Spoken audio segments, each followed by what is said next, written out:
Frank came in and I met Frank, and since then we've been working together both as friends, colleagues, and whatever. And you know, how many of you are familiar with Marshall Goldschmidt? Okay, Goldschmidt. Frank really developed, he won't tell you this, but Frank developed Marshall's coaching materials. You know, that's the kind of individual we have today as our speaker.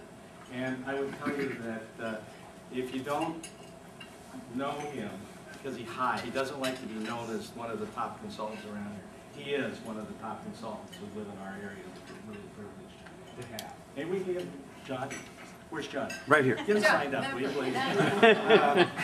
No, but I think what we'll do is, and like I said today, being a special day for the country and a transformation, what a time to have somebody talk about our role and where we are in the economy and what consultants are going to be doing in transformations of organizations is really critical. So the timing was great. Frank and I didn't even think about it, but we wanted to get him, you know, but I think you'll really enjoy today, and the time with Frank is never lost.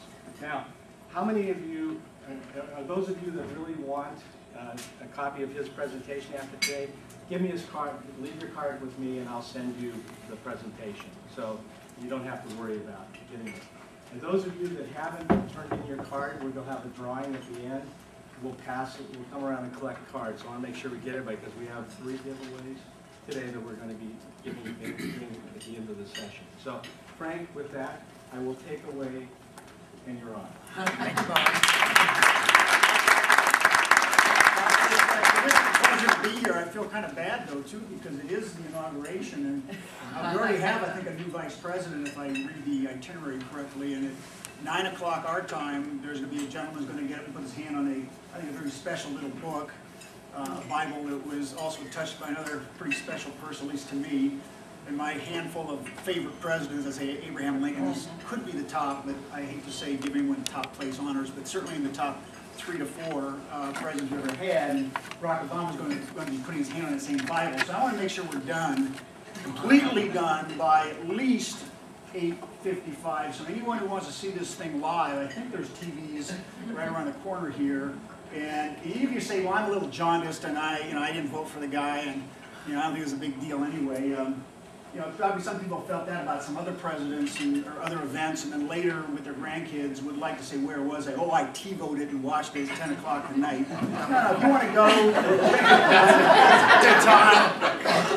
I'd suggest, I'd like to just run over and see it instead of getting in my car and driving home. So I'm going to just stop and, I can hear the speech later. I just want to see the actual inaugural event. Yeah. And in fact, I think it's highly appropriate, as Bob said, is we're all consultants in the room, and here I want to guide you through a little fantasy here. Every one of you was just chosen by Barack Obama to be a consultant. Okay. Now here's the bad news: you didn't get invited to the parade. You're not going to ride in the car. You're not going to the ball tonight. In fact, you're here in Portland, but tomorrow morning you're going to take the red eye back to New York or to Washington, and tomorrow you're going to start helping this guy with his job. Right? So, I mean, maybe no different from your boss here in Portland. But it is a kind of larger playing field. And you've got to advise this guy. You're going to be his consultant. Now, what we're going to do today is, typically I prefer to present material that I didn't invent, so that there's no pride of authorship. It's like when I met Bob, probably the thing I did the most was a concept called situational leadership, developed by a guy named Paul Hersey and Ken Blanchard. It wasn't my material, right? So when people say this is great stuff, or if they argued with it, I didn't have an ego. It wasn't my stuff, right?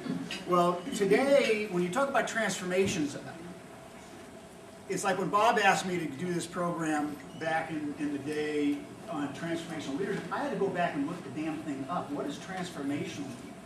And when I read the dictionary definition, I said, I don't think I'm the guy. I mean, I metamorphosis, like turning a caterpillar into a butterfly. That's not what I do for a living. I mean, I just help, like when I work with Marshall Goldsmith, I just generally, my main consulting practice is either leadership training, development, or individual executive coaching, where I'm putting people through charm school. All I'm getting people to do is maybe stop making negative comments about other people, and maybe stopping and giving context before they jump off into some new direction, right? Saying no effectively. I mean, I don't consider those to be necessarily transformations. That's what I do for a living. So what I want to do today is give you something extra special in my mind. One of the great people I've had a chance to work with is a guy named Leland Russell. And Leland is not that well known. He does a lot of work behind the scenes. In fact, right now he's in Washington because he spends 50% of his waking hours in Washington these days. He's a special advisor to a special little project on national security reform. Now there's a guy, retired Marine Corps General James Jones, was deemed by, anointed by Barack Obama to be the next national security advisor. Well, they're actually planning on a major overhaul. The last true major reform of national security was 1947. Rather different times, 2009 than 1947, and our system is pretty much based on the 1947 mindset. So I'm not saying this is going to happen, but this is the material I'm going to present, which was pretty much developed by this guy, Leland Russell, and when the people on this special project saw it, they said, we need this guy. So he gave him half of his waking hours, and this guy's waking hours, he sleeps about 3 hours a day, and he works the other 21. I mean, this guy's a workaholic. And I had the good fortune of meeting Leland and actually helping him think through some of this stuff, but I'm not a practitioner of this. So I want to be really clear what I'm going to present is, don't look at me like I'm the expert here. I think I'm expert enough to present the concepts. Now, the goal here is, as typically my goal is, I want to throw a few things at you, and if you can walk out of it with one thing that really resonates for you, that you're going to actually put into your practice this afternoon or tomorrow, it's probably been worth the time. I've also, the typical format is, I put the blowtorch towards you for like 45 minutes or so, and then you ask questions like for 15 minutes, right? That kind of format. I don't particularly like that format because if you got a burning question, I just need you to ask it right away, right? So, anytime you got a question, raise your hand and ask it. I'll get through what we got to get done in the time allotted, all right? Is that a fair exchange for how we proceed? And I'm going to apologize to you because this thing's being taped, and I'm probably going to have my back to you a good part of the time, so just so you know, I'm not trying to ignore you there. Now, first of all, let's look at today.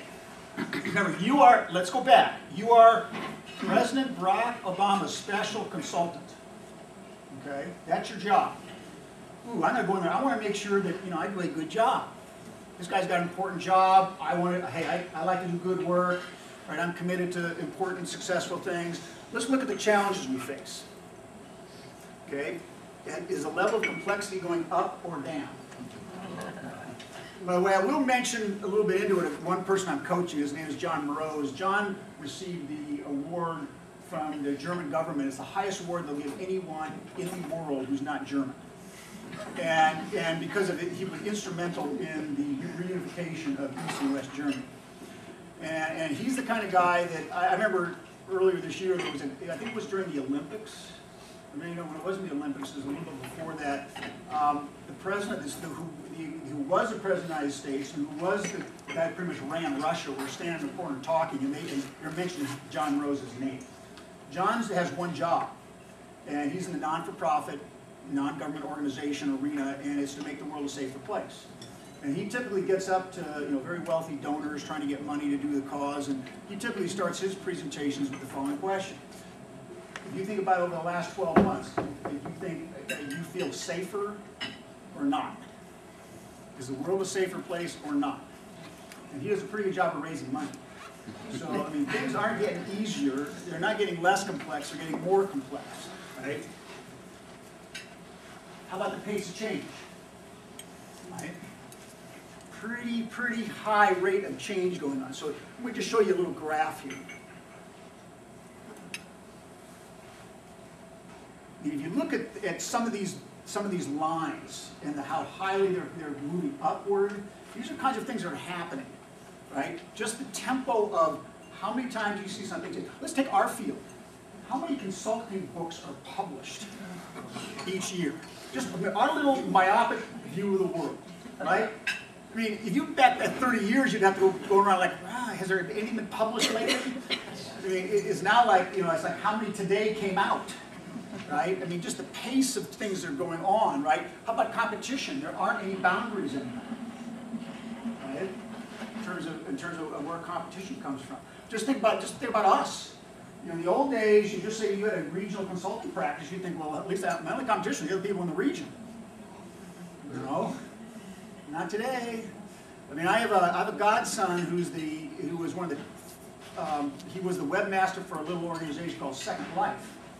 And Second Life does all this sort of like online virtual reality stuff, and it is amazing. I mean, the CIA trains all their people, a lot of their people, a lot of their stuff in Second Life. IBM is pretty much taking over and do most of their training in Second Life. Well, you know what? They can do all this from San Francisco. Right? So all this in the training business, woo, intensity of competition, tough. Right? How about processing power? Intel. Anybody know a guy named Moore and Moore's Law? What was Moore's Law? Every 18 months. Yeah, every 18 months. Is that pretty much played out since Moore said it? Yeah. I mean, it's amazing what you can do today in terms of processing power, right? All these things, communication. We are actually getting bigger pipes through. Comcast is now promising, you know, pretty much on the homeowner like 20 megabyte download speed. Right? I mean, the old days you paid like umpteen hundreds and hundreds of bucks a month for something like that. So, you know, these are things that are happening. Now let's look at some other things though. Right? Costs are going down to do business. I mean, that's actually a good thing. Right? There was a guy, Dan Pink, wrote a book not too long ago called Free Agent Nation. It was all about this thing called free agency and how many people can literally appear to be the size of an IBM and be an individual, you know, in their little, you know, back room in Texas, and how all the infrastructure is created for us. I don't need an office. We meet at Starbucks. Right? I don't need an office. I go to Kinko's. Right? In terms of things, so we've got this whole infrastructure now for doing business. And here's the problem for the people we're coaching or consulting to. Are we adapting as creatures to all this going around us? Yes, we are. Good news. Those green bars are going up. The question is it keeping up with what's happening? So the time available for the people you are consulting to actually do their job is getting harder to do it. You know, that's actually good news for us, as we all know, is that there's great opportunity to help people through all this chaos, all this complexity, all this rapid change. So our ability to think, plan, act, going down. By the way, you might say for us too, but I think it's worse for our clients than for us, right? As we operate. Now, let me just show you a little research. This deals with execution. They say execution is the mantra, right? And how poorly we are operating. So the first one deals with how good is your strategy? Now, there's a number of people in this room that are strategy consultants. I would not classify Frank Wagner as one of them. Right? I mean, I would probably help with that 61%. Right? That their strategy really isn't aligned. It's really not a winning strategy. And by the way, a true strategy has to change the game so the competition keeps up. So I mean, it's hard to have everybody having a winning strategy anyway. But this is by self-report data. This isn't by the outside world saying how well your strategy. This is people themselves reporting on strategy. So I assume in reality it's probably even worse than this. Right? 61% lack of winning strategy. The actual things people are doing, how much of them are actually productive? It's up to 40% not really being that productive. In terms of how people are spending their time. Remember, we all have a limited bandwidth of energy. It is renewable. That's the good news. You go to get a good night's sleep and start again the next day. But how are you using that energy? Here's the hardest one of all. This is the implementation, the execution. 90%, we have maybe a 10% success rate. Especially, and the higher up you go in terms of system change, the harder.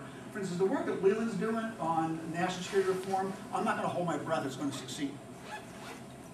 If I had to bet my meager retirement now on this, you know, I might just, my wife said, put it in cash. Keep it in cash. So, but the same token, I think there are always going to be the winners, and that's our role, right, with our clients, help them be the winners. So what I want to now talk about is what Leland started working on way back before I met him. He was actually, a marriage was made by a client, Texas Instruments. This is not confidential, I can mention this. Texas Instruments was working with Leland, and he was a futurist. He was doing futurist work. He had a thing called the Day of the Future. There was another guy named Jack Warden who was the chief architect for a thing called Operation Desert Storm, which was basically the strategy for what we did in 1990 when we went into Iraq the first time. Not the second time, the first time. Right? It was a huge success. Right? He became a consultant. He left the Air Force, head of strategic planning for the Air Force, and Texas Merit put these two guys together, saying, you two people really need to work together, and they did. And they wrote a book called Winning in Fast Time. And a lot of this started there. Right? And it comes down to now three mindsets. First mindset, obviously, we're not talking about strategic planning, we're talking about thinking strategically. Right? Think strategically, focusing sharply. For instance, you know, it looked like we were such a superior military force, and we pretty much had a very short war with Iraq back in 1990. And we were so far superior, right? We had all these stealth fighters. It was amazing when you look back. It's sort of like now we look back at what they did to put a man on the moon from a computer technology standpoint. Hell, the car most of you have parked across the street had more computing power than those vehicles had. Was they were resource poor and achieved their mission because they did a number of things differently. They changed the name of the game, and a lot of it with the way they thought. And you got to focus sharply, and then the last one, obviously, given that pace of change, you got to move quickly. Now remember, in the old days, you could probably succeed by being good at one of those things. I say that's getting less and less likely as we proceed. Now, one of the things, and I remember I did work many, many years ago with Apple Computer. And at the time, it's funny, the only time I ever worked with Apple, I worked with them extensively, was probably the only era when Jobs wasn't there.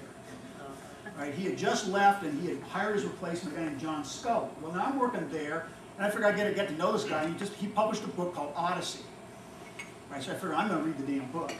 Right? And Scully in the book quoted, and I think it was a guy, Alan Parks, and the line was, having an opinion is worth 50 IQ points. Having an opinion is worth 50 IQ points. See, one thing, and this is my first, sort of, you might say, meta tip is, and I'm sure you all have this, is you've got to have a framework about what you're doing in your work and be able to articulate it well. And see, that one thing that Leland does really well, and he gets these kinds of gigs he's got in Washington, is he's got an opinion about things, about how he does things. So I'm just giving you one opinion. This isn't necessarily the best opinion, it's one opinion. So when you think about strategic thinking, there's a lot of people that are pretty good strategic thinkers, but they waste a hell of a lot of time doing it. See, I'm not a native of this area. I don't know how many of you are. Yes, I'm from the dreaded South, LA, right? And I came up here because the borders weren't closed. I could choose to come to a better place, right? And I was amazed to see things like Max, right? You know how long LA studied rapid transit and how much money they pumped into it? By the way, smart, good people. And one of my clients last year was LA City Hall. I like these people, and I was impressed with them as anybody I work with in the private sector, right? But you know what? They waste a lot of time. So you got to do this thing in ways that don't waste time. Resource. Any of your clients say, my problem is I don't know how to use all the resources I have too much on my plate? Anyone have a client like that? No, most of us have clients say, I don't have enough resources. And whatever I had last year, less this year, right? So how do you actually leverage the resources that you have? And finally, how do you implement rapidly, but not in a dumb way, in a way that you continually learn and keep moving what you're trying to do forward? So what I like to do is I like to spend just a couple of minutes on each of these areas and give you I'll give you one of my personal examples out of each of them, because I can relate this material to this, is that first mindset of thinking strategically. There are three principles that connect to it. First principle, see the big picture. Right? By the way, not all the stuff is very revolutionary. It's, do you understand the context in which your system is operating in? Right? How well can you see out there in the future? You've got to be a bit of a futurist. Wayne Gretzky, right? I'm sure, I doubt everyone in this room follows hockey, right? But Wayne Gretzky is often known beyond people who watch hockey, right? He was a very successful hockey player.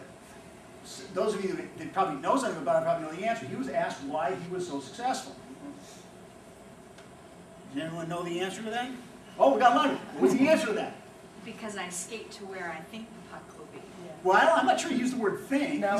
He said, I skate where the the puck puck is is going to be. Yeah. Right, so in other words, he's anticipatory. Right.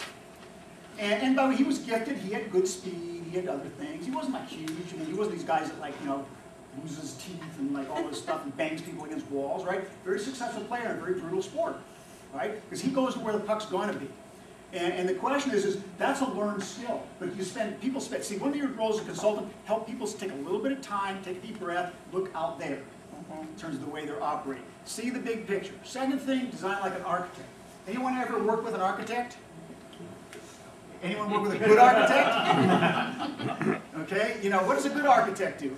They don't start like, well, let's order so many 2x4s or let's order so many bricks, right? They're not down in the weeds. They start with now a future picture of what you're going to end up with. And they build that off of needs. So a good architect starts asking questions about lifestyle. Are you working at home or not? How many kids do you have or plan on having? Right? What do you do for fun? I mean, that's what a good architect would do, right? Design with the end in mind, right? It's like it's like if you build it, they will come, right? You need a future picture. Design with the outcomes in mind. It's results-based planning in the way you operate. And the last part of this, and here's what's interesting about Leland's work, which attracted me, was a lot of folks in the strategic area do these two things exceedingly well. But see, I'm a leadership guy. I deal with the kind of the software in the system. And are you thinking about the behaviors of the people that are going to have to be living in that future picture? And are you starting to move them from where they are today to where they need to be? Adopt the winning behaviors. Right? You got to behave. You see, a lot of people say, can you change people? I'm not a big believer you can change people's attitude. They change their attitude. What you do is you can change their behavior, and they can then choose to change their attitude to accompany. And so, you know, these are three core principles of thinking in a strategic sense, because the systems that we deal with are human systems. So you got to think about the people side of the equation too. And that's what attracted me to Leland and why I started working with in these areas. Now let me give you one example. Whether you're doing any one or all of these three things around the mindset, thinking strategically, let me give you one of the. Here's the tip.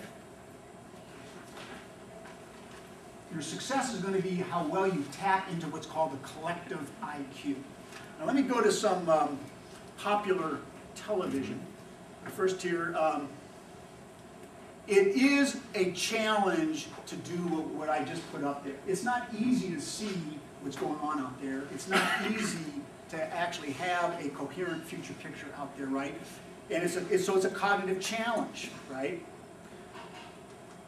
Pretty much it's been proven that the more diversity of thinking that goes into the creation of this, the better. See, the old days where you take a couple of smart people, put them in a room. You see, I go back to Desert Storm. When they came up with the plan of how, remember, all strategic planning in the military in the Middle East in the 80s was all defensive. How do you defend a country from being attacked?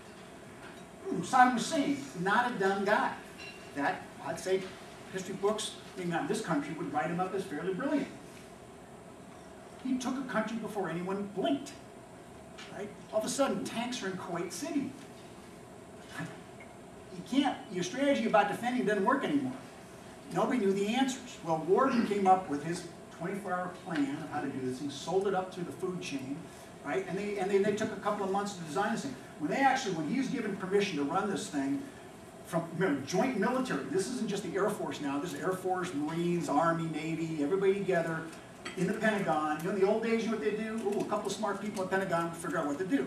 They got the biggest room in the Pentagon and had 200 people working on this thing. Yes? Do you think that, I guess, a series of just three quick questions. One is, do you think that all people are capable of thinking strategically? Secondly is, if they're not, can you teach them to do so, or is it simply part of a person's DNA? And then thirdly, as a consultant, when I'm working with a manager, or CEO of a company, how can I discern what questions can I use in order to identify whether that person has the ability to think strategically into what depth? Well, you asked the question, your questions were really good in terms of increasing order of difficulty. my humble opinion on the first question is I very rarely say everybody can do everything. So no, I don't think everybody can do it. So there is a selecting mechanism. The other thing is there's a whole lot more who can do it than you might think. That'd be my answer to your first question. Second question, I think it is teachable to those that have the potential. It's like everything. It's a matter of practice. It's a matter of trial and error. It's a matter of getting your arms around it. And by the way, building off of successes once you've had them. Third one's by far the hardest, and it's a fabulous question. I don't feel qualified to answer it in terms of those questions you asked. Although if you just even go back and if you want to say get from Bob, I'd send him the PDF of this. Like for instance, just the core operating questions. If you just ask some of those core operating questions, like what is the outcome? Like this, I'll just be practical for what I do for them because I never dealt with this. I've got this woman executive who I'm just finishing up coaching. She's a lawyer being groomed to be the chief counsel of a major Silicon Valley company. And she's got this meeting, and she wants to talk about the meeting. And I'll just ask her, well, what is your desired outcome for the meeting? And depending on how much she fumbles over that, it's, is she really thinking strategically at this point? But sometimes, and by the way, maybe if she can't come up with the answer, that's telling me something. So I mean, you're absolutely right. Good questions are is part of your toolkit on those things. So I want to thank, first name? Glenn? Oh, Len. Len, thank you for asking the first question. Okay, now let's go popular here. And by the way, I've only seen the show maybe once. There's a show I think called Millionaire. You want to be a millionaire or something? Who wants to be a millionaire? Right? And it's a format, and I've seen some other shows that have the same format. Is you get on this game show, right? If you get enough questions right, you win money or win something or other, right? But you often have these like safety valves. It's not just all about you. You can resort to some other things to help you along the run. Well, this show has some choices. One choice is you can have an expert and ask the expert for their question. The others, they just poll the audience. And by the way, I do not think these audiences is just, let's poll all the people who are smart to come in and watch this show, right? Now, they've got a lot of hard data on what percentage of the time the expert is right on the answer to the question, what percentage of the time the audience is right, which you might say is pooling ignorance. Right? That's one way of saying it, okay? Now, anybody know what those answers are? Who do you think does better? Yeah, obviously, given the way I'm directing the line of thinking, audience, by how big of a margin? No, not 2-1. The expert is right 65% of the time, which is about what? Pretty good. They're better than rolling the dice, right? If you don't know the answer, call my expert. I'm increasing my odds, right? Audience, pretty damn high statistic there, right? There's a book written called The Wisdom of Groups, right? But see, here's the thing: it's again, intellect is understanding. As a consultant, do you help force these supposed strategic thinkers in your client base to tap a larger IQ? So this is my first hard tip for you. It's their IQ that needs to be tapped, and by the way, not yours. How many of us do have our egos involved? Is it nice to be seen as the expert? Is it seductive to be seen as the expert? You drive home feeling really good when they just told you what great ideas and thoughts you had, Frank. Right? You're the smart one. That's why we hire you as a consultant. By the way, you probably need to be smart. You need to be an expert. Be careful. It's all about you, though. And I'll give you my one example. Years and years and years ago, I was asked by the at the time equal competitor to Nike in their field. This is an East Coast based, roughly Boston-based organization, and they just hired a new CEO. I've been working with this organization in their sales and marketing. And just as I thought, most of the people that I was working with were all ex-athletes, all great people, all high-energy people, right? Not the most sophisticated business people in the world, but they were in a very successful organization doing really well. Well, the founder, the equivalent of Phil Knight, decided we need to move to the next level. We need to transform the system. So they're going to bring in a very successful packaged goods CEO from a major successful Fortune 50 company. And they did. And everyone's looking around like, and the guy comes in, the first thing he says is, your products stink. Products stink. No innovation, no nothing. So they wanted to pull us off-site to Martha's Vineyard. Well, they kept going back and forth on how they're going to design this thing, but they had to do it quick because of the CEO. And finally, I get the call, pretty similar call what Bob gave me at the time when I had to come into an organization around here. And I'm sitting there going, oh, this is a tough one. Okay, fine. We're going to get 66 people, all the top sales and marketing folks for the company, and some outside folks. And we're going to have a brainstorming session for 3 days in Martha's Vineyard. So I had to kind of orchestrate this whole thing. So I put it all together, use a little bit of stuff that I could package and find other people to help me package it, and got a bunch of facilitators. We facilitated this thing, and we ended up with this, actually about a 100-page document of ideas that came out of this thing. But at the very end, what we did is we did the old method of voting. And people had to pick their top 5 ideas that came out at the meeting. Right? What was interesting was when we actually collated the data, very interesting, 3 of the top 5 ideas, one of each of those 3 ideas came from one of the outsiders from the company. In fact, there's only one that I got to know really well. She was an artist. She was an artist in Venice, California, and I knew her really well because I flew with her on the plane ride home.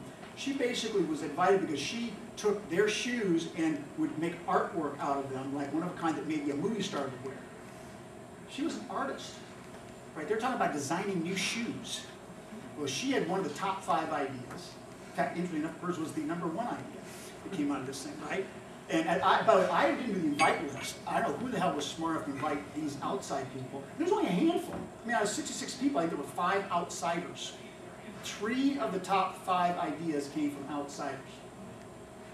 It was food for thought for me about where is the expertise. This is many years ago. So I'd say maybe one of the best things you can do as a consultant is ask the question about whose eyes are we going to put on this thing, and how we're going to gather data, and maybe learn something. So, you know, this is all about strategic thinking. Let's move to the next area. Focusing sharply. Right, this is the whole idea of you got to have focus. Remember, strategic thinking is an expanse of opening up.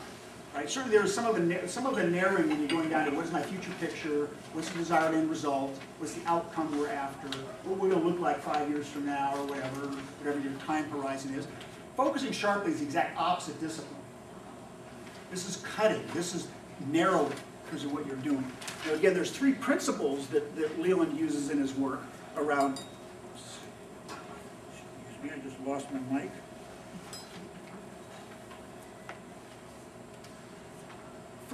First principle is, and this is one that's not done nearly as well as possible. It's actually, you might say, still a bit in the expansive mode as we're transitioning into focus. It's how well do you understand the whole system? See, one thing, all systems are very complex, but they're also actually relatively easy to sort of like just categorize. And it's like I was talking with Sandra before, and she got into her strategic thinking and strategic consulting work out of being an auditor. It's like, you know, just adding up all the numbers, so to speak. So systems are made up of 3 things: people, processes, and physical things. And the system, where you define the system, can be either very narrow or very broad in terms of things. But how well do you actually take the time to understand everything that's going on? For instance, I'll just go back to where this material first came from with winning in fast time. For the first time in the history of military, they put it as one of their targets, one of their focus points, the media. And by the way, they actually didn't invent this. The Vietnamese did a pretty damn good job of this when we were fighting them, you know, a couple of decades earlier. You know, don't think these terrorists haven't gotten wind of it, right? Good strategies generally are adaptable by others, right? But in the campaign for Operation Desert Storm, they actually thought about CNN as a target that they wanted to influence. Yes? Actually, that is more true than you know. I have a colleague who worked on this information campaign because Saddam Hussein was getting all his intelligence off of CNN. Right. Yeah, you see, it's amazing how, remember, and see, by the way, were they pretty good at systems thinking themselves? Absolutely they were. That's why they had, you know, phenomenal military. That's why they were feared in the Middle East. And you know, your competition isn't always, you know, sometimes we have to thank our competition. It makes us better in terms of how we operate. So the point is around this first thing of understanding the whole system is a lot of us have a very myopic view of the system we're trying to transform. So you understand the system, don't hold your breath. Why do 90% of implementation fail? They don't understand the system. That's right. They didn't do the hard, I mean, this is the work I've done with Leland, where I actually got involved with a few clients to see how this stuff really works. This is the hardest part for them to do, because it's actually kind of drudgery to some extent. You got to map out a lot of things. You got to map the system in play. Here's where it gets a little funner. Now you got to leverage the resources you have, right? In the military, they would call them centers of gravity, right? Targets. Like, what targets are we going to hit? See, Dave Deptula, who was in charge with knocking out the air defense system in Iraq, which by the way was literally impossible. He had 6 stealth fighters, and their job was to turn the lights out in Baghdad, right? And by the way, they succeeded. But their original mindset was military, which was you destroyed targets. Well, the air defense system in Iraq had triple backup. So as soon as you knocked out a main air defense system, a backup immediately went up. If you could knock that out, another one went up. There were 28 targets they had to basically destroy under their old mindset to knock out the air defense system. Right? They had 6 jets. It would take all the jets to concentrate on 1 or 2 targets to destroy each night. You know what the success rate of that's going to be? 0. But one day Dave Deptula was drinking his coffee, contemplating his problem of being resource poor, crying in his milk, sitting there going, you know, if I was running one of these air defense systems and a bomb dropped on my target, I don't think I'd be standing here drinking my coffee. Totally changed his concept. His concept was destroying nothing. His concept was to disrupt. So they had enough planes, if they all ran enough sorties or missions, they could actually put 1 bomb on every air defense site and every backup site per night. And the air defense system never worked. It wasn't destroyed, just didn't work. That's a total mind shift change, a total refocus on what they were doing. So how do you get that proper focus? How do you leverage the resources you have? And the last basic principle is, I love this one, good enough plans. Because this runs counter to Frank Wagner. Ooh, Frank Wagner, if I do something, it's got to be perfect. Right? I'm going to sit there and I'm going to sharpen my pencils and I'm going to just work on this PowerPoint presentation. I'm going to work on that slide till it's perfect. It's this concept of good enough. Now, by the way, good enough does not mean not good enough. It still has to achieve the desired effect. It's amazing how much you put extra into a desired effect once you've already accomplished the mission. I was talking with Pat this morning, and Pat came into this world out of the sales field. And I'm sure Pat, who could say, I don't teach sales training, and Pat doesn't so much anymore, but I've worked with many sales organizations about how many times people have made the sale and they keep selling. Why waste the energy? In fact, often you get the opposite effect, right? You undo the sale by keep selling, right? It's like knowing when to stop. There was a contemporary, by the way, when I first heard this quote, we thought it was Shakespeare. Actually, it was a guy, it wasn't Shakespeare. It was one of his contemporaries that played, but this is 1600s England. And this was basically in a play. It said, audacious ignorance hath done the job while timorous wisdom stands debating. Audacious ignorance hath done the job while timorous wisdom stands debating. Good enough, get on with it. See, remember, you're going to have this giant complex system. You've got limited resources. You've got to pick your targets, which you're going to try to influence and impact on the system, and then just create good enough plans, and then obviously going to move the move quickly. Now, let me give you that one tip here. In finding the leverage points, right? Now, remember, systems are very dynamic. Okay? Also, if you look at any system, there's a brilliance to the system. However that system is operating, it'd be almost impossible to design a system any better to achieve what it's having, right? So, I mean, they become very stable and inert. Right? There's an inertia even in this dynamic system, right? Just to maintain the status quo. That's why everyone's got all this, talk about Barack Obama and transformation. I'll hold my breath. I'm an optimistic, hopeful person, right? But, I'll hold my breath. If he's going to change, Washington's going to change, in terms of what's happening. We'll see, in terms of how we operate, right? So, but every system does have leverage points. Now, the phenomenon of bowling. Anyone ever bowl? Why is the head pin or the number 1 pin so important? Why is that so important? It deflects the ball. That's the widest end. It deflects the ball. Okay, in what way? Whichever way it deflects the ball, that's what happens next. Right, and why is it important to have that contact at that point? It's the only pin that contacts that. It contacts the maximum amount of pins for any of them. Yes, I mean you're increasingly likely to hitting more pins down. Right? But at one level, looking at it, every one of those pins is equal, just as a physical entity. Right? But certain pins take on more significance because what? The same amount of contact energy can have a bigger result. So your focus points are on head pins. And a lot of times, see, if you really stop and look at a system, equal amount of energy is being spent on the 10 pin, the 7 pin, with much less result. That's right. In terms of what you're accomplishing. And so again, talking about being a good consultant is how am I helping people identify, put together good enough plans around things that are considered like head pins. I mean, that's just an analogy of what we're talking about here. So if you think about, success is directly, we're talking about transformations. Very important principle, which I'll speak a little bit of very quickly in the moving quickly section, but this isn't the planning section. It's a concept called parallel action. Systems are amazingly good at repairing themselves. See, how many times as a consultant we go and do absolutely fabulous work? Again, I got this a couple of times, and I used to think it was a compliment when I was younger. And they would call me up and say, Frank, just got word from the top, they want you to come back and do another training program. Is it nice to be invited back? I must be a wonderful person, right? They're wonderful people, I do good quality work. They'll say, yeah, we need another injection of Frank Wagner. All of a sudden you wait a minute, they need another injection, what is that saying? Whatever I did earlier wore off. Right? Nothing really changed. Right? So in other words, in one regard, they're throwing, bad money after good, right? It's like, why should we even do this? Right? So how do you get any kind of sustainable change?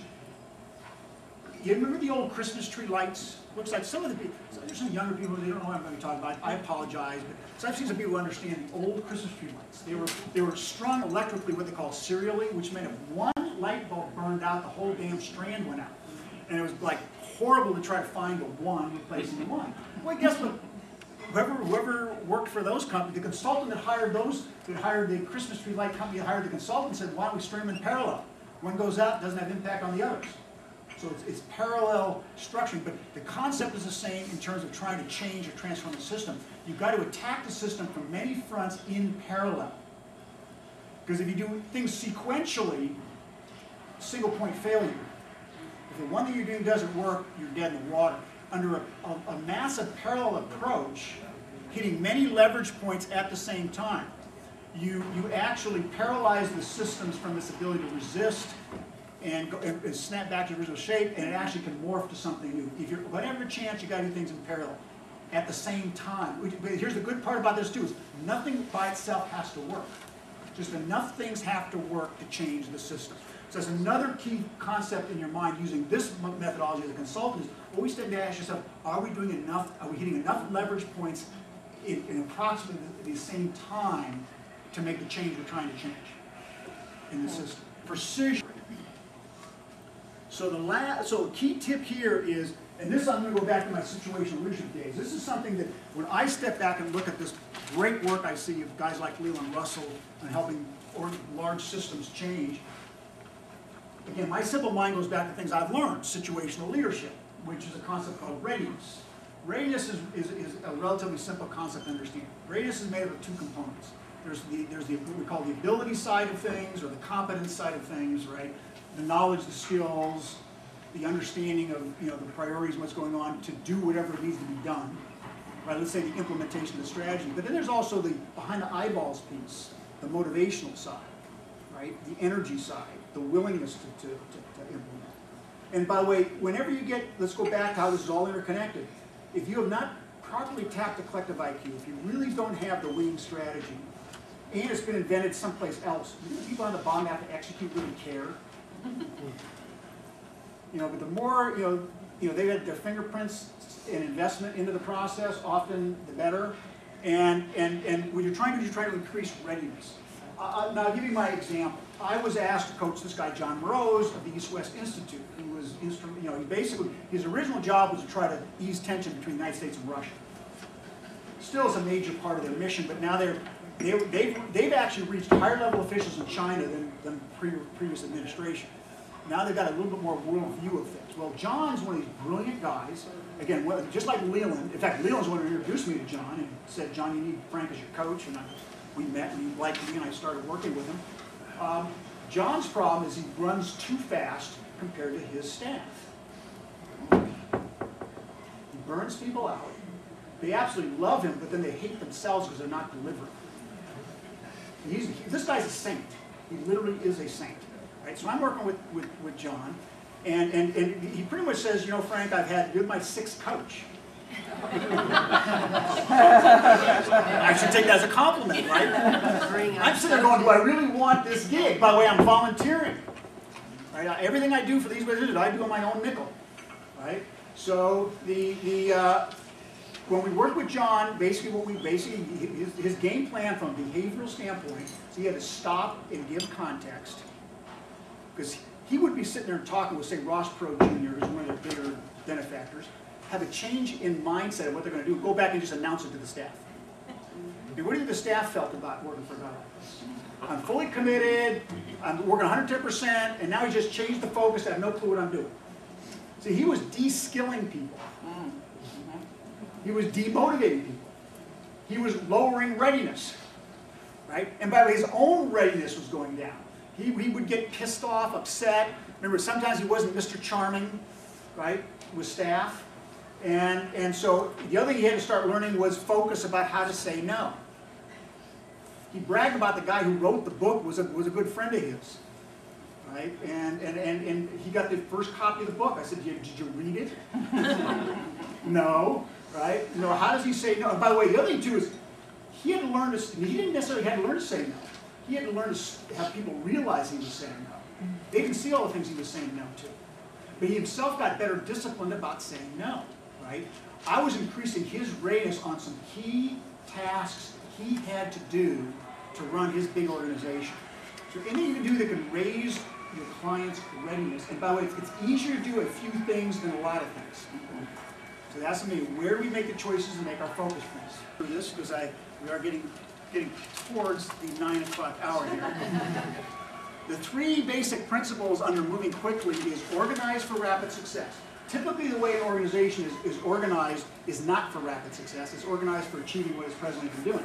If you want to increase metabolism, you've got to reorganize around resource allocation. This is going to be the hardest thing for organizations to do.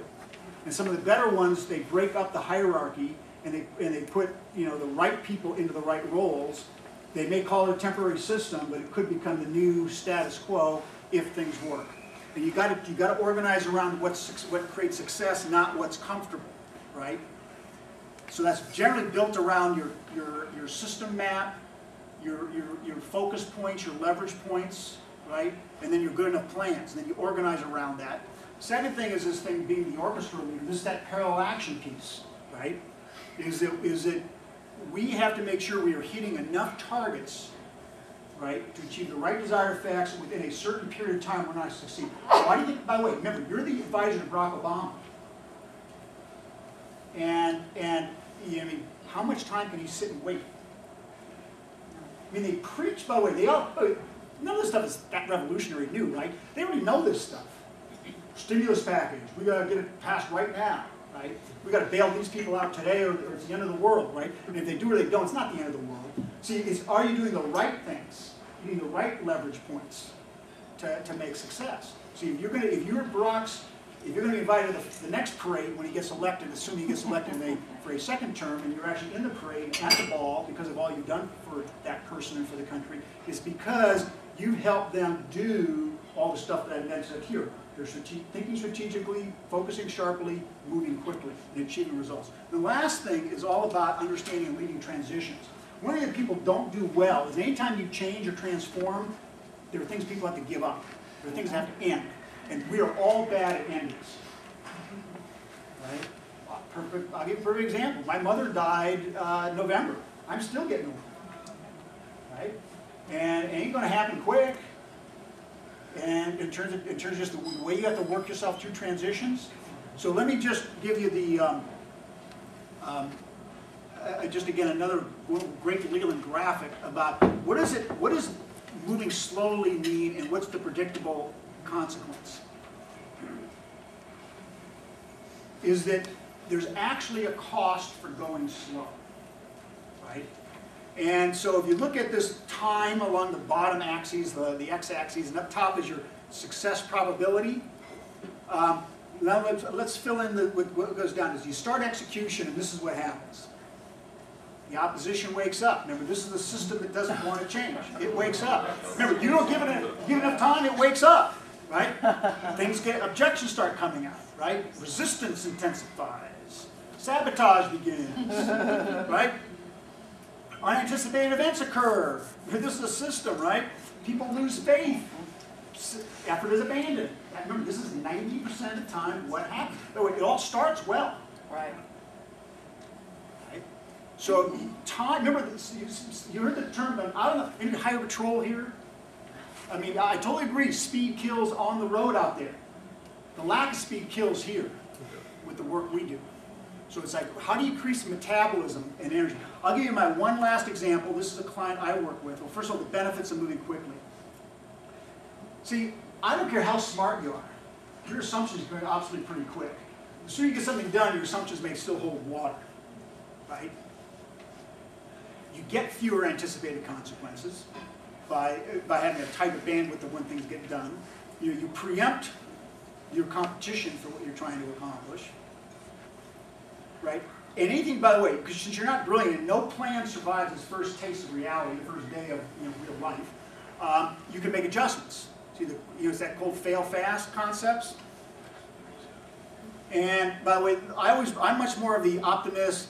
I like to look at the half-fill side. Remember, what does success do to people? Builds confidence, builds readiness, right? Builds implementation. So you build off of those wins, right? And you start increasing metabolism. Now let me give you my last example to get your desired results.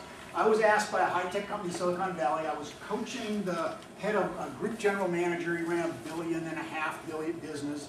It was actually considered to be the growth area for this company. And I think he was the best leader in the country. And he wanted to get a coach for all him and his team. And when he interviewed me to be the coach, I looked at his feedback he had received about how good of a leader he was. I thought, the damn guy, what does he need a coach for? This guy walked on water. Actually, I didn't understand why he needed a coach, because he was a smart guy. He realized, if I hire a coach for everyone on my staff, I don't do it for myself, what does that signal? And this guy was Dutch birth, still had that Dutch accent, great leader. So when I I understood enough about what he was trying to accomplish in his business, and he was asking me, well, what do you think I should work on to get better as a leader? So I think you should get better at modeling speed. Now here's the interesting thing. Modeling speed was one of the core values of this organization. And he got the highest score in the company. And I know he gave me that kind of look like, and I should do what? I said, yeah, you should work on your best score. And he goes, okay, explain yourself. I said, well, look at this. Let me tell you how I coach. When I coach people, they have to ask people around them how to get better. This is Marshall Goldsmith's. You got to ask people around to get better. What are you guys going to do to your staff if you are the microscope they're looking at how to get better at modeling speed? Who's actually going to get faster? So it's really not about you. I got nothing to make you a better leader. Don't hold your breath. I'm not going to get paid if it's a job to make you get better. In fact, I had no intention of him getting better as a leader. Here's what's interesting. As it turns out, this guy was phenomenal. He ran a worldwide organization. He answered every email within 24 hours. He had his staff meetings all the way around the world, so everyone traveled the same. He was on the road as much as anybody. This guy's amazing, amazing leader. And but you know what? As I started working with the organization over the year I worked with this guy, he got a suggestion that he was a roadblock in decision making. The reason why he's a roadblock in decision maker, he came from a value set. His value set was that we always try to work for, by the way, this guy had a high standard, unanimous agreement on the executive team. We all agree. That's what that was his fantasy. Right? He had a bunch of diverse people working for him. Getting that was not exactly very easy to do. So they would spend a lot of time in staff meetings, right, hashing things over. So basically what you want to do is you want to accelerate decision making, which is really, really important.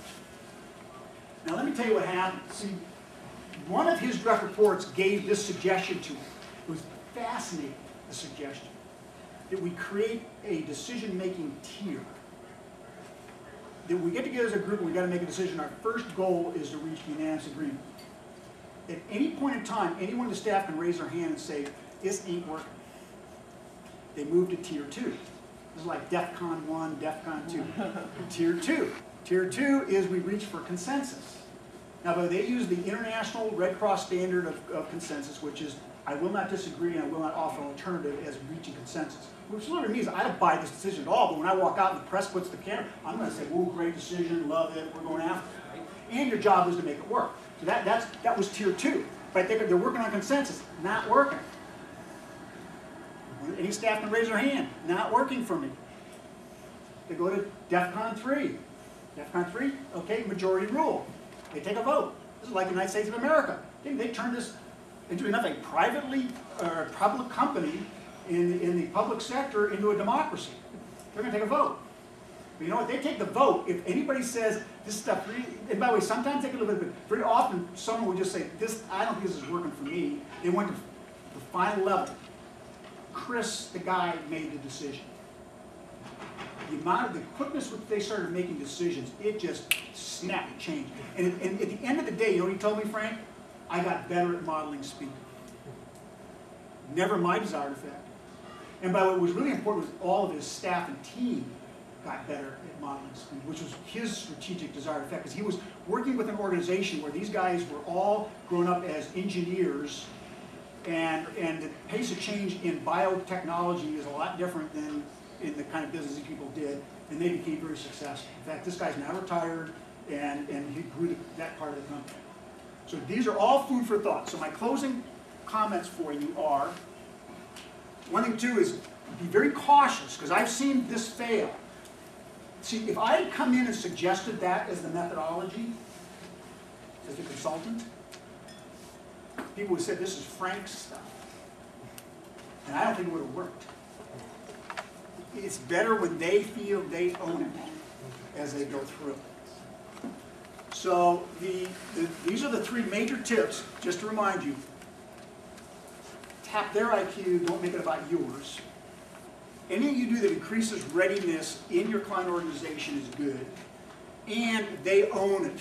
They own the decision making. And so when you do this whole concept, here's the point. It's not doing any one of these things better that's going to make them a better organization or you a better consultant. It's doing something in all 3 areas. It's called parallel action.